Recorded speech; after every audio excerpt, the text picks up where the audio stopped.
चलिए, गुरुवार की सुबह सेकेंड लास्ट ट्रेडिंग सेशन इस हफ्ते का और बेहद इंटरेस्टिंग जा रहा है ये हफ्ता। मस्त उठापटक, ये हफ्ता नहीं, I stand corrected, last week से कह लीजिए। और वो डेटा आपकी स्क्रीन्स पर आएगा। पिछले 8 ट्रेडिंग सेशंस का भारतीय बाजारों का परफॉर्मेंस, किस तरह की उठापटक के साथ हम लोग इतने दिनों से कामकाज करे चले जा रहे हैं, उस पर ऊपर से कल का ट्रेडिंग सेशन दिखाता हूं। अच्छे क्यूज थे। यह था कि वो ऑपरेशन एपिक फ्यूरी खत्म हो गया है, ऐसा ट्रंप एडमिनिस्ट्रेशन बोल रहा था। प्रोजेक्ट फ्रीडम जो परसों सुबह ही शुरू कर रहा था, शाम को ही बंद कर दिया गया, पॉज कर दिया गया। तो हम लोग, और इसके चलते हुआ क्या, क्रूड करेक्ट हुआ था।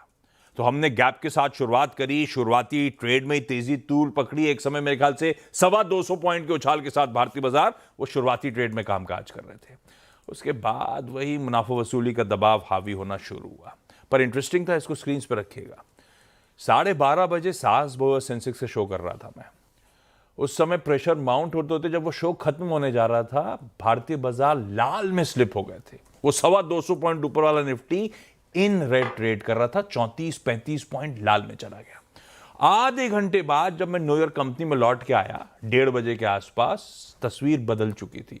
कच्चा तेल ठंडा पड़ रहा था, यूएस के फ्यूचर्स उछलना शुरू हुए थे, हमारा रुपया मजबूती के साथ कामकाज करना शुरू करा और बैंक्स की अगुवाई में भारतीय बाजार लो लेवल से रिकवरी दिखाना शुरू हुए। उस समय तो समझ में नहीं आया हुआ क्या है, पर सब स्क्रीन दिखा रही थी। फिर इवेंचुअली 2:15-2:30 बजे के आसपास वो एक्सियस अमेरिकन न्यूज वेबसाइट का वो अपडेट आया कि यूएस और ईरान, ये उन्हीं की हेडलाइन है, उन्हीं का हेडर मैंने चुपका दिया है, US and Iran closing in, कोई बातचीत सहमति हो रही है। 2 ऑफिशियल्स ने उनको बताया ऐसा।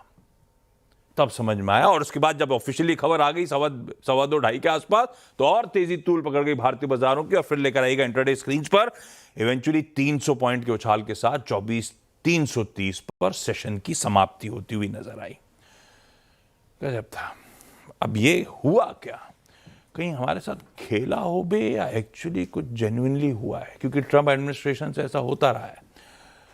क्या चल रहा है? वो वाकई कोई ऐसा गया था और सहमति बनने की कगार पे आ गए हैं? अगले कुछ 24 से 48 घंटे में ऐसा कहा जा रहा था, ऐसा कुछ हो रहा है, नहीं हो रहा है? पहले उसी को समझ लेते हैं। कल के जो समीकरण छोड़े थे उस पर आता हूं। लाइए, गिफ्ट निफ्टी स्क्रीन पर है, 3/4% उछाल, नहीं ये सॉरी, ये तो कच्चा तेल है।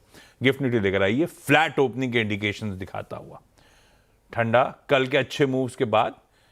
और वो लार्जली उस ले दे के तेजी भी उस ब्रैकेट में ही आई थी। 350 तक गए थे, 330 पे क्लोज हुए थे, तो कहने के लिए ब्रेकआउट, लेकिन मोटा मोटी तो उसी दायरे में फंसे हुए थे, अच्छी खबरों के बीच में भी। फ्लैट इस समय खुलने के इंडिकेशन है। एशियन पीयर्स आपकी स्क्रीन पर आएंगे। आज तो सारे बाजार ट्रेड कर रहे हैं, खूब छुट्टियां मना के सब एक एक करके लौट के आए हैं। लाइए एशिया क्विकली स्क्रीन मूव करिए। जापान का बाजार छोड़ दीजिए, 3 दिन से बंद था, तो मंडे, ट्यूसडे, वेडनेसडे का सेशन उसने एंजॉय नहीं किया था, तो वो गैप के साथ खुल रहा है। बाकी मार्केट्स भी इन ग्रीन ही शुरुआत कर रहे हैं, बढ़िया है। और यूएस में, अच्छा सिर्फ ऐसा नहीं है कि यूएस फ्यूचर्स उछल रहे थे, यूएस फ्यूचर जितना उछले थे उससे ज्यादा एक्चुअली यूएस में एक्चुअल सेशन में उछाल देखने को मिला। तीनों बेंचमार्क्स 1.25 से 2% की मजबूती के साथ, और हम फ्यूचर्स में छोड़ के गए थे 2/3 से 1.25% का गेन, तो उससे अच्छा ही मूव आया। आज वो भी कामनेस के साथ फ्लैट ही ट्रेड कर रहे हैं यूएस के फ्यूचर्स।